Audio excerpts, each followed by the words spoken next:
அனைவருக்கும் பரம்பரை ஜோதிடர் பெருங்குளம் ராமகிருஷ்ணனின் அன்பின் வணக்கங்கள். 2025 குரு பெயர்ச்சிக்கான பலாபலன்களை இந்த பதிவில் நாம் பார்க்கலாம்.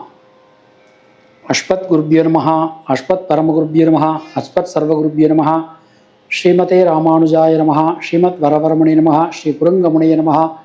பேரருளாள எம்பெருமானார் ஜீயர் திருவடிகளே சரணம். மதுரகவி எம்பெருமானார் ஜீயர் திருவடிகளே சரணம், ஜீயர் திருவடிகளே சரணம். ஸ்ரீ நடேசானந்தநாதர் ஸ்ரீபாதுகாம் பூஜையாமி. பெருங்குளம் குப்பஜோசியர் திருவடிகளே சரணம். இந்த குரு பெயர்ச்சியை பொறுத்தமட்டில் குரு பகவான் ரிஷபராசியிலிருந்து மிதுன ராசிக்கு மாற்றம் பெறுகிறார். இது வாக்கிய பஞ்சாங்கப்படி 11 மே அன்னைக்கு குரு பகவான் பெயர்ச்சி ஆகிறார். இதற்கு முன்னாடியே 26 ஏப்ரலில் கேது பகவான் சிம்மராசிக்கும் ராகு பகவான் கும்பராசிக்கும் பெயர்ச்சி ஆகிறார்கள். சனி பகவான் கும்பராசியிலேயே வாக்கிய பஞ்சாங்கப்படி சஞ்சாரம் பண்ணிட்டு இருக்கார்.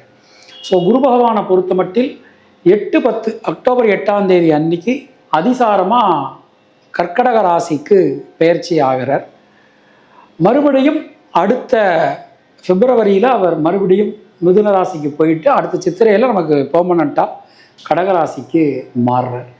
ஸோ இதுதான் இந்த வருஷத்தினுடைய குரு பெயர்ச்சியினுடைய விவரம். நாம் கொடுத்திருக்கக்கூடிய கிரகநிலையானது வாக்கிய பஞ்சாங்கத்தினை அடிப்படையாக கொண்டது. உங்கள் ராசிக்கான பலாபலன்களை பார்க்கும்போது விதி மதி கதி என்று பார்த்து கொள்ள வேண்டியது. அதாவது லக்ன ரீதியாக, ராசி ரீதியாக, உங்களுடைய ஜனனகால ஜாதக கட்டத்தில் சூரியன் எந்த ராசியில் இருக்காரோ அதுதான் கதி. அது ரீதியாக நீங்கள் பார்த்து கொள்ள வேண்டியது. மேலும் உங்களுடைய ஜாதகப்படி உங்களுக்கு என்னென்ன தசா புத்தி நடக்கிறது, தசாநாதனுடைய சாரம் என்ன, அவருடைய ஆதிபத்தியம் என்ன, பார்வை என்ன, அதற்கு தகுந்த மாதிரி பலன்களையும் பரிகாரங்களையும் பார்த்து கொள்ள வேண்டியது, செய்து கொள்ள வேண்டியது. இனி உங்கள் ராசிக்கான இந்த குரு பயிற்சிக்கான பொதுவான பலாபலன்களை பார்க்கலாம். மிதுன ராசி அன்பர்களுக்கு நாம் இந்த குரு பயிற்சி எப்படி இருக்குது அப்படின்னு சொல்லி நாம் பார்க்கலாம். மிதுன ராசிக்கு கிட்டத்தட்ட ஒரு 12 வருஷத்துக்கு பிறகு குரு பகவானுடைய வருகையானது அமைந்திருக்கிறது. அதாவது ஒரு ஒரு ஒரு ஒரு வியாழவட்டம்னு சொல்லுவாங்க. 12 வருஷம் அப்படிங்கிறது ஒரு வியாழவட்டம். அப்போ ஒரு வியாழவட்டத்துக்கு பிறகு குரு பகவான் நம்ம ராசிக்கு வர, அதாவது மிதுன ராசிக்கு உள்ளபடியே ஒரு நல்ல நேரம் போய்கிட்டு இருக்குது. நீங்கள் மிதுன ராசியாக இருந்தாலும் சரி அல்லது மிதுன லக்னமாக இருந்தாலும் சரி, எல்லாமே உங்களுக்கு ஒரு பெரிய மாற்றத்தை தரக்கூடிய ஒரு நேரம், ஒரு அற்புதத்தை தரக்கூடிய ஒரு நேரம் உங்களுக்கு போயின்னு இருக்கு அப்படின்னு நாம் சொல்லலாம். இந்த குரு பகவான் பெயர்ச்சி ஆகக்கூடிய நேரத்தில் கேது 3ஆம் இடத்திலும், ராகு 9ஆம் இடத்திலும், சனி பகவான் 9ஆம் இடத்திலும் இருந்து சஞ்சாரம் செய்து கொண்டு இருக்கிறார்கள். பொதுவாக நமக்கு இந்த கிரக சூழ்நிலையை நாம் பார்க்கும்போது குரு பகவானுடைய வருகை, அதாவது குரு உடனே நம்ம என்ன பண்ணுவோம், பொதுவாக இவர் பாதகாதிபதி, ஏன்னா அவர் உபய ராசிக்கு 7 குடையவர், அதனால் அவர் பாதகாதிபதி, அதனால் குரு வர. அது மாதிரி நமக்கு ஒரு பெரிய கவி ஒன்று ரொம்ப எளிமையாக எல்லாரும் ஞாபகப்படுத்துகிற மாதிரி, ஜென்ம குரு ராமர் வனத்திலே. அதனால் மிதுன ராசிக்காரங்க எல்லாருமே இந்த வருஷம் மிதுன ராசிக்கு குரு வந்த உடனே எல்லாருமே காட்டுக்கு போயிடுவாங்க, குடும்பத்தை பிரிஞ்சு போயிடுவாங்க, இப்படிலாம் நிறைய பேர். அப்படிலாம் இல்லை. என்ன விஷயம் அப்படின்னா, மேக்சிமம் டைம் குடும்பத்தோட சேர்ந்து இருப்பதற்கான சூழல் உங்களுக்கு அமையாது. ஏதோ ஒரு காரணத்தினால மிதுன ராசிக்காரங்க அதாவது ஒன்று அவங்களுடைய ஏதோ ஒரு தொழில் நிமித்தமாகவோ அல்லது உத்தியோக நிமித்தமாகவோ இல்லை வேற ஏதோ ஒரு காரணத்தினாலோ, அதாவது அது ஒரு பயப்படக்கூடிய ஒரு காரணமாக இருக்காது, காரணங்களாக இருக்காது. சரியா?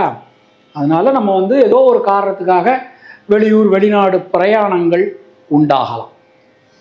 மெயினாக இன்னொரு விஷயம் என்னென்னா, அவர் குரு மாறக்கூடிய குரு உங்களுக்கு 5ஆம் இடம், 7ஆம் இடம், 9ஆம் இடத்தை பார்க்கிறார். அப்போ நிச்சயமாக திருமணம் ஆகாதவர்களுக்கு திருமண பாக்கியங்கள் கைகூடி வரும்.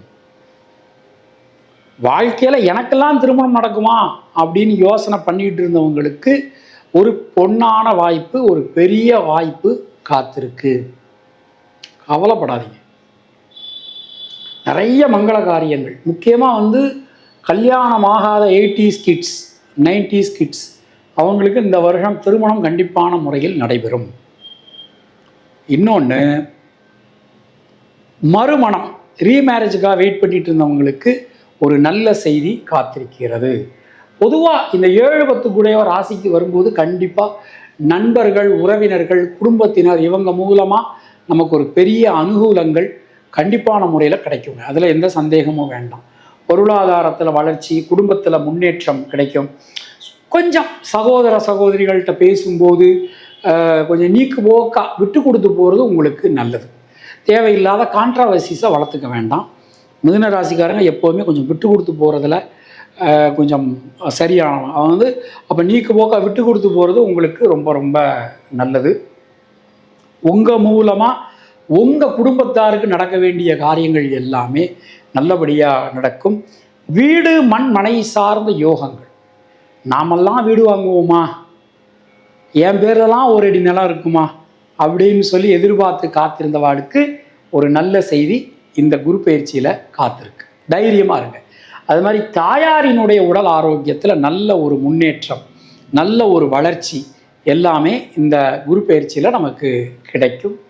குழந்தை பாக்கியம் இல்லாதவர்களுக்கு நீங்கள் ட்ரீட்மெண்ட்டு போய்கிட்டு இருந்தாலும் சரி, கல்யாணம் ஆகி எத்தனை வருஷம் ஆனாலும் சரி, குழந்தைக்காக வெயிட் பண்ணிகிட்டு இருக்கிறவங்க, அது மாதிரி இந்த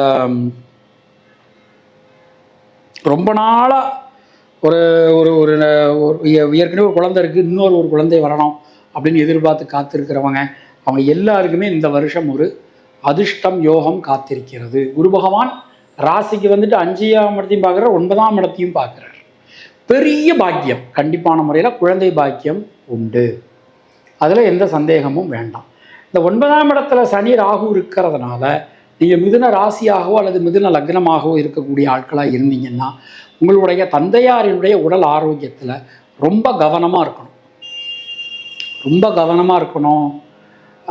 அந்த மாதிரி தந்தை வழி உறவினர்கள், இப்போ பெரியப்பா, சித்தப்பா, தந்தை வழி அத்தை, இவங்க கூடலாம் கொஞ்சம் பேசும்போது வார்த்தைகளில் கொஞ்சம் கவனமாக இருக்கணும். தேவையில்லாத கான்ட்ரவர்சிஸ் வரலாம். பிதுரார்ஜித சொத்துக்கள், பரம்பரை சொத்துக்கள் சம்பந்தமான விஷயங்கள், அதில் ஒரு பெரிய அனுகூலங்கள் கிடைக்கும். தொழில் உத்தியோகத்தை பொறுத்த மட்டில் ஜாக்பாட் உங்களுக்கு காத்துக்கிட்டு இருக்கு.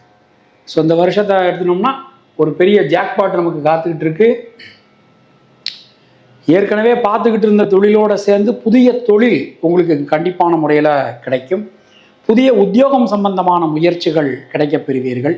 சாமி, எனக்கு இப்போ ஒரு சிச்சுவேஷன், எனக்கு ஒரு வேலை கிடைக்குது சாமி, ஆனால் என்னையை மட்டும் இப்போ வெளிநாட்டுக்கு வர சொல்கிறாங்க. நான் போயிட்டு கொஞ்ச நாள் கழிச்சதுக்கு பிறகு அங்கே ஒரு இடம்லாம் பார்த்ததுக்கு பிறகு நான் என்னுடைய ஒய்ஃபு, குழந்தைகளை கூட்டிகிட்டு வர சொல்கிறாங்க சாமி, நான் போகலாமா அப்படின்னா கண்ணை மூடிட்டு கிளம்புங்க. டைம் ரொம்ப ரொம்ப நல்லா இருக்குது. ரொம்ப பெருசாலாம் யோசிக்காதீங்க. ரொம்ப ரொம்ப சிறப்பாக இருக்குது. தைரியமாக கண்ணை மூடிட்டு கிளம்புங்க. இதை விட ஒரு பொன்னான நேரம் நமக்கு வாய்க்கப்பட போகிறது இல்லை. அதை தயவுசெய்து நீங்கள் புரிஞ்சு நடந்துக்கோங்க. ரொம்ப ரொம்ப சிறப்பாக இருக்குது. நிறைய தர்ம காரியங்கள் செய்ய முடியும். சாமி, நான் எங்கள் ஊர் குலதெய்வம் இருக்குது, அதுக்கு நானும் கும்பாபிஷேகம் பண்ணணும்னு எதிர்பார்த்து காத்துக்கிட்டு இருக்கேன். எல்லாரும் டே நீ தாண்டா மிதுன ராசி, நீ உன் தலைமையில் பண்ணு, நாங்கள் எல்லோரும் பின்னாடி நிற்கிறோன்னு சொல்கிறாங்க. இப்போ நடக்குமானா கண்டிப்பாக நடக்கும், உறுதியாக நடக்கும். நீங்கள் ஆர்கனைஸ் பண்ணுறது, தர்ம காரியங்கள் பண்ணுறது, கும்பாபிஷேகம் பண்ணுறது, நிறைய தீர்த்த கட்டங்களுக்கு போயிட்டு வர்றது. சாமி, நான் கொரோனாவுக்கு முன்னாடி ஊருக்கு போயிட்டேன், வெளிநாடு போயிட்டேன். அந்த நேரத்தில் எங்கள் வீட்டில் என்னுடைய தந்தையார் என்னை விட்டு பிரிஞ்சிட்டாங்க, காலமாயிட்டாங்க. என்னால் எந்த காரியங்களும் செய்ய முடியல. நானும் ஒரு 5 வருஷம் அங்கேயே இருந்துட்டேன். இப்போ அதற்கான விஷயங்களை நான் செய்யலாமான்னு கேட்டால் 100% செய்யலாம். செய்வீர்கள், நீங்கள் செய்வீங்க. ரொம்ப ரொம்ப சிறப்பாக இருக்குது. அப்புறம் இந்த இந்த இந்த இந்த குரு பயிற்சி நம்ம எடுத்துட்டோம் அப்படின்னா பெண்களுக்கு நல்ல ஒரு சுபவிரய செலவுகள் இந்த வருஷத்தில் நமக்கு, இந்த குரு பயிற்சியில் நமக்கு காத்துக்கிட்டு இருக்குது. ஸோ பொதுவாக இந்த ராசியில் இருக்கக்கூடிய மிருகசீரிஷம் நட்சத்திரத்தில் பிறந்தவர்களுக்கு சுபவிரய செலவுகள் உண்டாகும். திருவாதிரை நட்சத்திரத்தில் பிறந்தவர்களுக்கு புதிய தொழில் வாய்ப்புகள், உத்தியோக வாய்ப்புகள் கிடைக்கப் பெறுவீர்கள். புனர்பூசம் நட்சத்திரத்தில் பிறந்தவர்களுக்கு மனசில் இருக்கக்கூடிய வீண் பயம், கவலை ஆகியவை விலகும். ரொம்ப சிறப்பாக அற்புதமாக அமைஞ்சிருக்கு. தினசரி நடராஜ பெருமான் வழிபாடு செய்து வருவது உங்களுக்கு சிறந்த பரிகாரம். உங்களுடைய அதிர்ஷ்டமான எண்கள் 5, 6, 9. அதிர்ஷ்டமான நிறம் நீலம் மற்றும் பச்சை. உங்களுக்கும் உங்கள் குடும்பத்தினருக்கும் இறைவன் நீண்ட ஆயுளையும் நல்ல ஆரோக்கியத்தையும் வழங்கட்டும் என இறைவனிடம் நான் வேண்டுகிறேன், பிரார்த்திக்கிறேன், ஆசீர்வதிக்கிறேன். உங்களுக்கு பர்சனலாக ஜாதகம் பார்க்கணும் என்றாலோ, இல்லை பிரஷ்னம் பார்க்கணும் என்றாலோ, இல்லை உங்களுடைய திருக்கோவிலுக்கு பிரஷ்னம் பார்க்கணும் என்றாலோ கீழே காணக்கூடிய நம்பரை காண்டாக்ட் பண்ணுங்கள். சப்போஸ் என்னால் ஃபோன் எடுக்க முடியலை, நான் ஏதாவது பூஜையில் இருப்பேன், இல்லை பயணங்களில் இருந்தேன் அப்படின்னா வாட்ஸ்அப்பில் இதே நம்பருக்கு நீங்கள் வாட்ஸ்அப் மெசேஜ் பண்ணுங்க, நான் கண்டிப்பாக உங்களுக்கு ரிப்ளை பண்ணுறேன். ஜாதகம் பார்ப்பதற்கு எந்த விதமான ஒரு கட்டணங்கள் அப்படிங்கிறது இவ்வளோதான் சொல்லி நம்ம நிர்ணயம் பண்ணலை. ஏன்னா நம்ம பரம்பரை ஜோதிடராக இருக்கிறதுனால இவ்வளவுதான் கட்டணம் அவ்வளோதான் கட்டணம் நம்ம வந்து வாங்கக்கூடாது. உங்களுடைய விருப்பம்தான். அது மாதிரி நீங்கள் ஒரு ஜாதகம் பார்க்கணும், நீங்கள் ஜாதகம் அனுப்பிட்டீங்க அப்படின்னா கொஞ்சம் பொறுமை வந்து ரொம்ப ரொம்ப அவசியம். ஏன்னா நம்ம வந்து வெறுமனே ஜாதகம் மட்டும் பார்த்து பலன் சொல்லாமல் பிரஷ்னமும் சேர்த்து பார்த்து நம்ம பலன் சொல்கிறதுனால கொஞ்சம் நமக்கு டைம் ஆகும். ஒரு ஒரு ஒரு ஒரு அதிகபட்சம் 4 நாட்களிலிருந்து 1 வாரம் வரைக்கும் நாம் இந்த நேரமானது நாம் எடுத்துக்கிறோம். மினிமம் 4 நாட்கள், மேக்சிமம் 1 வாரத்துக்குள்ளே உங்களுக்கு நாங்கள் பதில் சொல்லிடுவோம். பொருத்தம் சம்பந்தமான விஷயங்கள் அப்படின்னா நம்ம உடனடியாக உங்களுக்கு ரிப்ளை பண்ணிவிடுவோம். ஒரு நாளைக்குள்ளே நாம் ரிப்ளை பண்ணிவிடுவோம். மீண்டும் நாம் அடுத்த பதிவில் சந்திக்கலாம். நன்றி, வணக்கம்.